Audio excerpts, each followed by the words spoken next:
pour l'enfant que j'étais, le fait d'être nul à l'école, ça signifiait pour moi être nul tout court. Et donc, c'est ce qui fait que j'ai toujours eu, et je pense traîner encore, des bribes et des problématiques d'estime de soi. Parce que un enfant ne fait pas la différence entre est-ce que tu es nul à l'école ou est-ce que tu es nul en vrai.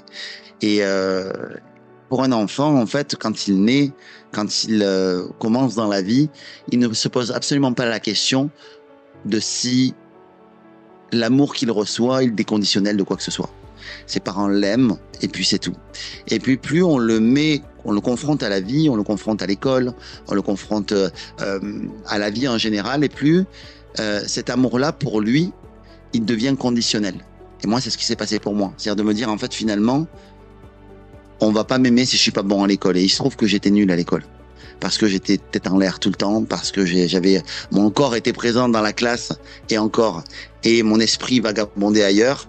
Et donc, du coup, quand je revenais dans mon corps, j'étais plus du tout intéressé, et j'étais complètement largué, parce que j'étais tout le temps la tête dans les nuages, dans la lune. Ils me disaient ça, les profs, t'es tout le temps dans la lune.